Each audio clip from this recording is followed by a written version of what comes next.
and you learn the two greatest things in life. Well, Look at me. Never rat on your friends, and always keep your mouth shut. Ah, baseball. America's favorite pastime, a wholesome game of peanuts, cracker jacks, and backroom deals that'd make the mafia blush. You know, baseball has a long, proud history of screwing over the very people who make it great. And nowhere is that more apparent than in the glorious cluster quack that was the collusion scandal of the 1980s. Now, in order to understand this mess, we gotta go back to the late 70s. Ah, the 70s, a time of bell-bottoms, bad hair, and the sudden realization that maybe, just maybe, baseball players shouldn't be indentured servants. See, before 1976, Major League Baseball had something called the Reserve Clause. This little gem meant that when a player's contract was up, he still belonged to the team, like a couch or a blender. Then along came an arbitrator named Peter Seitz, who ruled, hey guys, maybe treating grown men like property isn't such a good look. And just like that, free agency was born. And suddenly, players were making real money.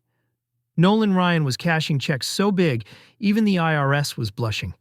Salaries skyrocketed, players had options, and, wouldn't you know it, team owners started sweating. Now let me tell you something about baseball owners. These guys could make Ebenezer Scrooge look like Mother Teresa, and they didn't like this whole paying people what they're worth thing.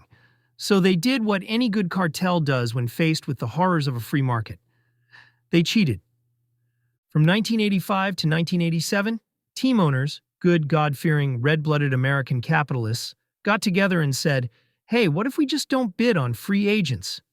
You know, like a bunch of mobsters agreeing not to whack each other's guys. And it worked.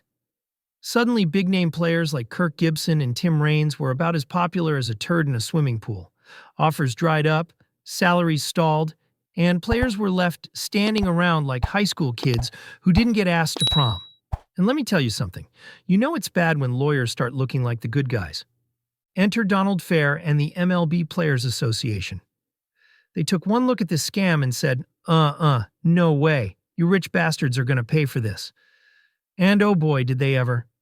3 times the owners got taken to court. 3 times they got their rich asses handed to them. And by 1990, they had to cough up $280 million in damages. Now, to you and me, that's real money. To baseball owners, that's a couple of hot dogs and a stadium beer. But the damage was done. Players lost crucial years, careers got shortened, and trust between players and owners? That thing was deader than disco. Fast forward a few years, and surprise, surprise, players didn't feel too warm and fuzzy about the folks in the suits. When the 1994 collective bargaining talks went south, the players walked. And let me tell you, baseball without players, it's just a bunch of fat old men in suits arguing over who gets to keep more of the money. Yeah, that's right. No World Series in '94. You know how bad you gotta screw up to cancel the World Series? That's like Taco Bell running out of tortillas. It's the one thing you gotta have. And here we are today, folks. Billion-dollar TV deals, players getting $300 million contracts, and owners still crying poor like they're running a lemonade stand in a hurricane. But one thing's for sure. Players learned their lesson. They unionized, they fought back, and they made sure that next time, when the suits tried to pull another fast one, they were ready. Now, if you think the owners just gave up, you haven't been paying attention. Oh no, these guys don't quit. They just got sneakier. Luxury taxes, revenue sharing, salary caps, whatever they can do to keep a few extra bucks in their pockets while still crying poverty on TV. They say it's about keeping the game fair. But let's be real, when billionaires say fair, what they really mean is less expensive for me. And you see it today. Arbitration fights, service time manipulation, keeping star players in the minors just long enough so they don't get paid. Oh, we think this 21-year-old phenom needs just a few more weeks to develop. Sure, buddy. And I need just one more beer before I start making good life decisions. So, what's the lesson here? Well, it's the same as always. The people in charge are always trying to screw you.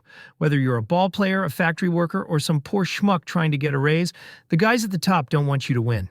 They like the game rigged, the rules bent, and the money flowing in one direction, up. And if you think that's just baseball, you haven't been paying attention.